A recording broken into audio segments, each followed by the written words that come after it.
Hey, it's Mac with PriceActionTradingSystem.com, and this is Monday. It's July the 22nd. This will be our chart lesson for today, and really it's just a trading range day. It's the highs and lows are have kind of shifted around. Originally the highs were up here, and I like to cross those closes right there, but you can see later in the day they shifted even lower to right across there. But this is where I started with mine earlier in the day, right across there.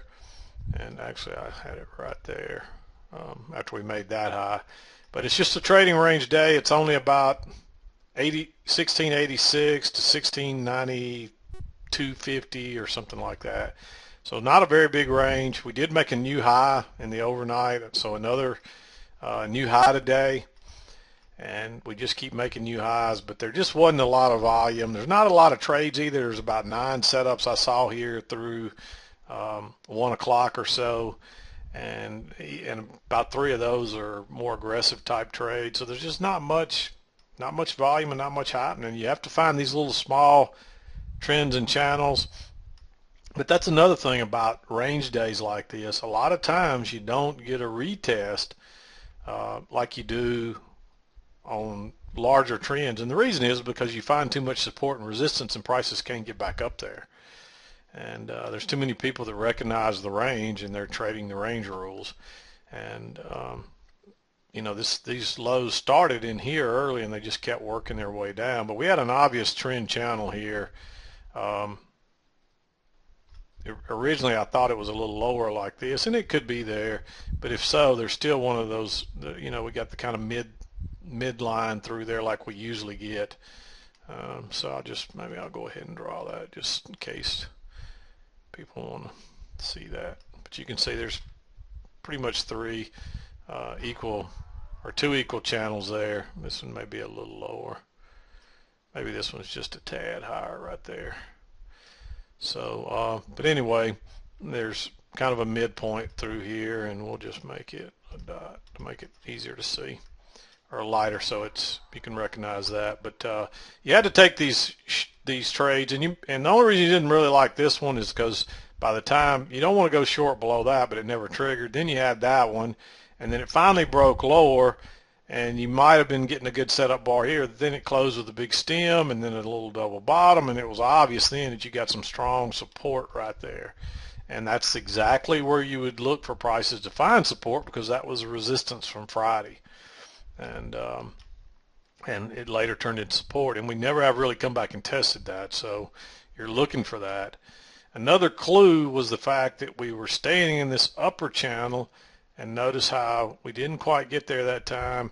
And you might have even considered this a little close outside, but it's not much. It wasn't much clue that this might turn up here, other than you got a double bottom kind of with a failed break lower, and you got this little doji with a chance. It's a little bit of piece from the EMA. The EMA was way back here by the end, and so it was. You might have considered entering there. It's more aggressive, so you might have considered entering that. But let me go back and talk about these 3 trades first, because I've kind of got ahead of myself there. But this is a failed second entry long right here. Notice the new high, first entry, pullback, second entry, right off a suspected trend line. Look at that big bearish reversal bar. That's what you like to see. Here's your next lows down here. You got plenty of room.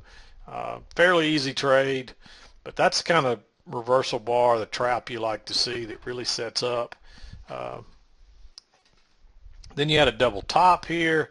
You had a new low, so it's a double top. It's a breakout pullback short. It's right off the resistance, the downtrend resistance line, so right at strong resistance. Just a pretty good place to enter. Easy scalp. Pulls back, and then it gives you a second entry, so a second entry short. It drops on down here to where you think it's probably going at a minimum, and it bounces. It gets a lot of dojis and overlap. Notice then it tries to go lower again, and it fails, and there's really a failed second entry short there. You got your first entry and a little pullback there, and then the break below for the second entry, and that reversed almost instantly. So there's a couple of different ways you could have seen a trap there.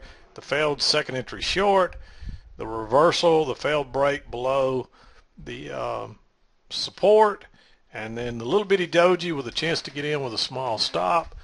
Just several different reasons that you might have considered going long right there. And definitely once, and this is the way reversal patterns look, you'll get a little small failed break lower or higher, like up here, and then you get this big move that goes past all these previous highs. That's just too bullish to be thinking about short. So you got to figure that we might have found strong resistance. I like this second entry long. We kind of had this trend channel. I drew it right off those first two, and it fits perfectly right there. And we did get a little break, and we got another break here. We moved up and tested that high, and then it sold off. And the support seems to have moved up now. You can see that. We're finding support back up here where the early morning support was at.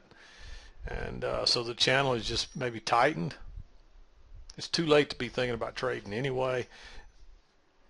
But another thing you had to consider, this line right here was the overnight close from Friday. And so once the 8:30 opened, there's a gap there. And so that's where I was looking. I was a little surprised that prices went all the way up here. But then it was obvious it's probably, we're either working higher or we're in a range.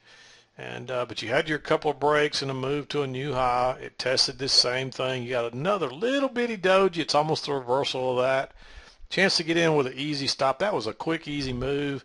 And you could have ridden your runners all the way down to here. And actually, I missed this trade right here, I think. This is a failed second entry short. Notice this first entry short, pullback, second entry. It trapped traders right there. And so that was a good place to think about going long because of the trap. And then you had to think, well, hey, we're probably going back to test the highs. Well, maybe we're going to keep trending up. But we found instant resistance there. And we did have the break of these little channels and a new high. And then this is just a two-legged correction here, but this was a trap. Notice the first entry, pullback, second entry long. Just not a good place to enter with all those dojis. I had a couple of different people ask me about this today. It's just a horrible entry right there. Too many overlapping bars. As soon as you get, you want to see a reversal bar, that has some meat to it. Look at this reversal bar here. It traded way down here and then closed on its high. That's a good reversal bar. One that goes up here and, closes, with 1, 2, 3, 4, 5. It started to look pretty good then, but still couldn't close on its high. And then again, and so if you did get fooled there, this was when this started turning back down and you had these two dojis in a row, just get out of it. Don't risk it because it turns into a trap. And so when it broke below there, that's where you wanted to get short, right off the trend line, a trap. That was another, and you can see how quick it moved down. It fooled a lot of people. So if you got fooled there, trust me, you weren't the only one. I wanted to enter there. I fought not to enter there, and I'm glad I didn't because there's been a few of those lately, that have trapped people at the highs, and I didn't want to get trapped at the highs. So I said, hey, I'll just wait. And when the trap set up, it was perfect. But here's your first clue. Notice that you got a triple kind of top up here, quadruple. And look how bearish that is, and it makes a low lower than that one, a low lower than that one. It's kind of like here on the way up. The odds are it's going to trap people and make that second leg down. And so that just turned out to be a two-legged correction. And then if you want it, it's a little more aggressive, but it's on a bigger picture. It's a two-legged move, and you can see then you got two legs in the other direction. And you did have a little bit of a break here. This was probably more like that right there, and so you did have a little bit of a break with a close and then a new low, and it's pretty much a two legs of measured move. Just measured to see how close, just eyeballing it, it's close enough to be a measured move, and you can see that it went a little further, but it's close enough. And then you reverse out there for two legs up, and we did kind of overshoot it a little bit down here too, but we did overshoot it up here a little bit as well, and this might have been just a little higher right here. And you can see the overshoot. It's pretty even with that one up there. And then you got a little channel working up here. And generally these you use the closes. A lot of these you'll use the closes. And then a little break and then a move to a new high, and then they trap people up here. And you really could have taken a second entry short. It's not a very good setup. It's kind of like this. But you did get a little breakout. When this broke lower and you couldn't go higher and it turned back down, that's just like a breakout pullback short. So that was a good enough reason to enter that right there and write it down if you were still trading then. And now we've made another two-legged correction. And, you know, the odds are we're probably trying to come back down here. But I think what's happened is the lows have just moved back up. And you can see that right across there. And we bounced there twice. But we're trying to make a lower high here. So again, it's too late in the day to be thinking about entering, but that's what I saw today. Just a typical trading range, low volume, real choppy, two legs, and just watch for the legs in each direction. Two legs down, two legs up, one leg down, two legs up, and probably get another leg down here. So that's what you'll generally see. And, you know, you just have to be patient. And what I told somebody here is, you know, once you see this moving way up here, you can't start entering way up here. You got to miss this trade. You cannot enter way up here. The entry was down here. You might have considered entering above that bar, but by that time you're almost back to the EMA, and you know, you want to enter down here where you got plenty of room for it to snap back. But, you know, I'm finding that a lot of people do that. They see this big move and they don't get short till down here and the move is over. And then they get stopped out only to watch it go right back where they thought it was going to. So you get a guy and he goes long right in here and then it comes back for the pullback. That's just a two-legged correction. And then it goes higher again. So if he's just patient, most of them then want to start getting short though when they see it coming back. So, you know, always be, you know, maybe this will help. Always be thinking of entering in the opposite direction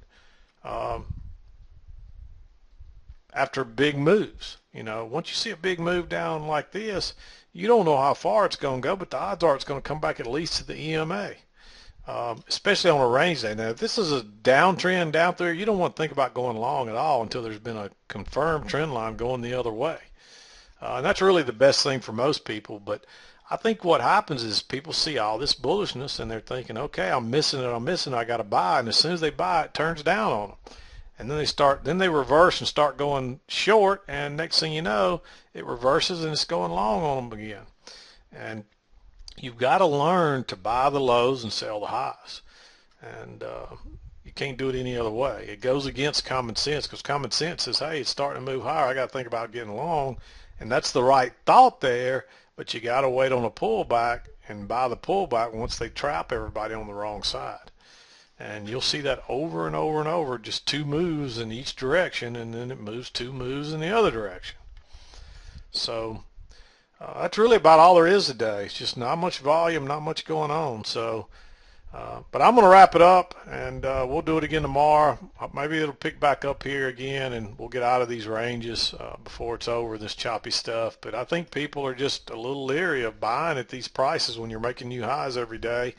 But at the same time, nobody really wants to sell it, so you just kind of get stuck at equilibrium. And that's what happens at new highs and new lows. They'll digest for a few days, and then they'll make another run. But, you know, if you back this thing way out, you know, you can see we've been moving up for a while, and that's kind of what it does. It just moves a little at a time. Just keeps moving a little higher each day, but it keeps going steadily higher. And, you know, you can't second guess this market. That's all I can tell you is follow the price action. Don't try to second guess anything, because if you do, you'll likely be wrong. I don't know, you know, if you try to guess and pick and choose, you know, for whatever reason, you always guess wrong and you always pick and choose wrong. So, you know, when you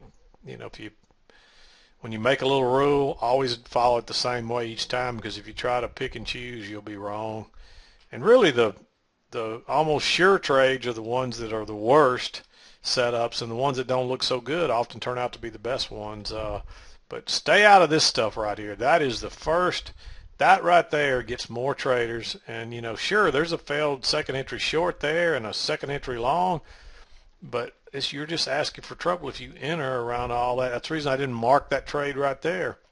It's because we already had two legs up.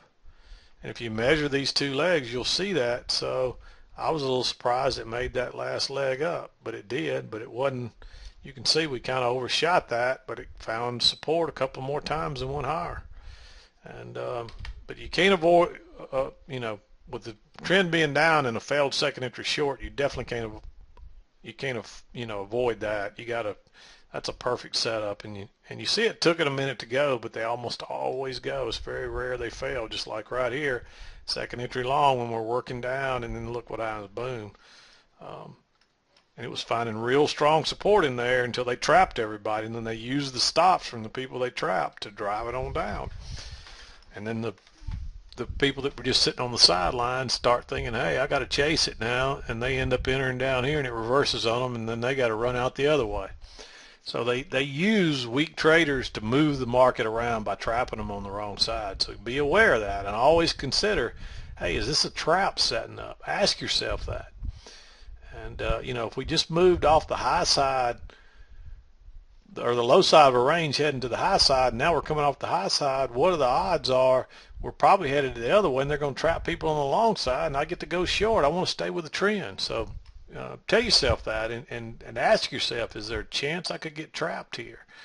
And if so, just stay out, because you're always better to miss a trade than to get trapped on the wrong side.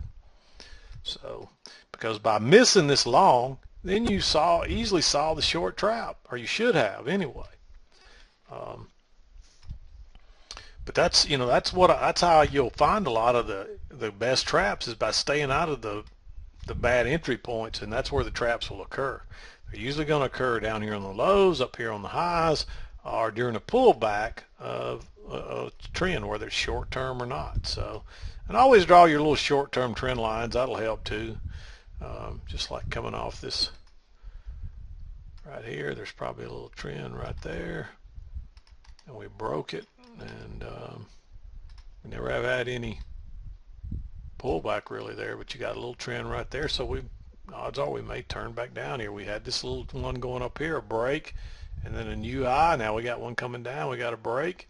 Let's see if we get a new low, and maybe down here. There's not much time left, so I don't know what's going to happen, but anyway, I hope that helps. I'm going to wrap it up. We'll do it again tomorrow. This is Mac with Price Action Trade. Hey, one other thing, I always say this to people, but when you draw your trend lines, prices should fit real neatly on both sides, and you can see that how this line, you can see that line fits neatly there, except for the breaks, and then it was fitting neatly on the top, and then you couldn't get back there. And you can see prices in this little channel here, it's fitting neatly on both sides. And here it's fitting neatly on both sides. So, if you've got your line drawn off those two highs right there, and you copy it and drag it down, and notice it don't fit as good right there. Really it'd probably be off those lows. It might fit right there. But it doesn't fit as well right here. You can see, and then when it came back and tested it, I'm thinking, there's your last swing, and you can see it's overshooting that, so it doesn't fit very well. Even there, it overshoots it. Of course, you get overshoot, so, and then, so you could have seen it probably that way, but generally you're going to notice that it fits prices real neatly on both sides. It's, it's the ones that'll send me one, and they're looking at their trend line, and it, it looks like this, and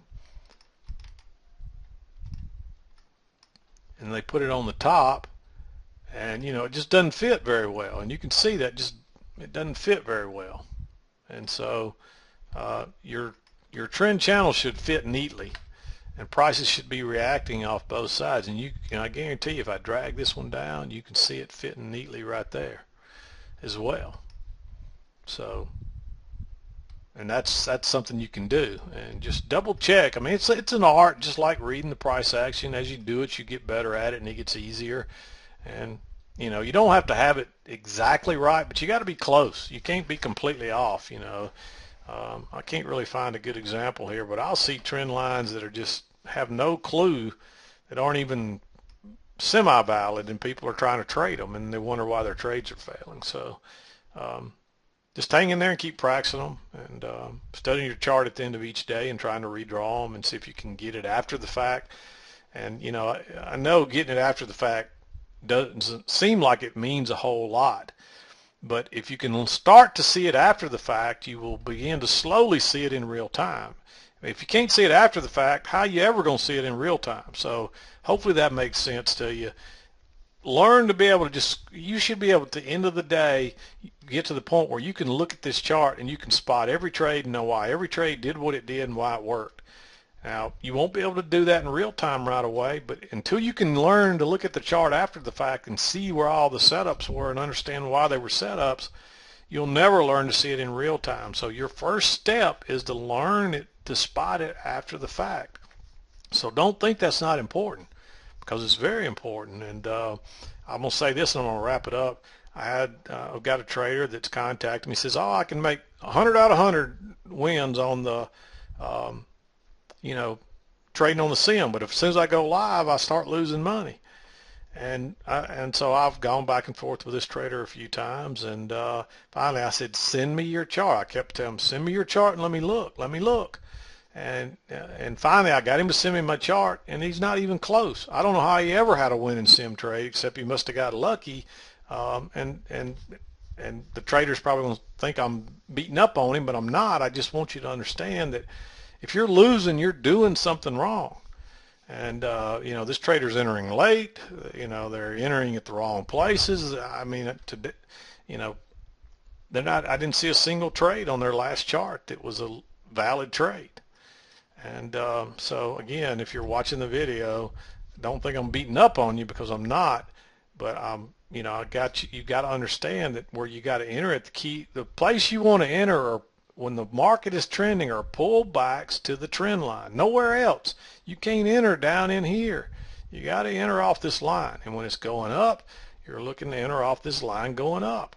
And when it's coming back down, and if it's a trading range, you're looking to enter off these lines at the highs and enter off these lines at the lows. Nowhere, and if it's big enough like today where you get a trend going up, you can use the trends in between. But when you start to get in all this, just sit tight. And, if you see a big reversal like this, you can't buy up here. You got to wait for the pullback. You can buy up here, but you got to have your stop down here to do that. And that's too big. See, if you'd have bought even here, if you'd kept your stop below the signal bar, which is way down here, you'd have been safe. But you can't risk that trying to get a point or two. And so then you get the little double bottom here and a little failed break lower and a turn up. Plus it's a two-legged pullback. It's a breakout pullback long off of this right here. There's about 4 different reasons to enter that trade right there. And that's what you want to see. Not entering over here just because it's moved real far, because the odds are when it's moved real far, it's going to correct a little bit. And that's what gets people. They don't feel comfortable entering until they've seen enough movement that they feel like, okay, it's going I know it's going higher. But about the time they get up the nerve to enter, the move is over, and then it corrects and they get stopped out, only to watch it go right back where they thought it was going to go. So you got to learn to enter on the corrections, not on the move. We don't enter on the move, we enter on the corrections, or the traps, like down here and up here. So I hope that helps you a lot, or a little bit anyway. And again, learn to spot it at the end of the day, and then slowly you'll start to see it in real time. And no, it still won't happen overnight, but you'll get better and better. It just takes time. It's like anything. It takes experience to get better. And always remember about these gaps. You don't see a gap on my chart, but if you were to, let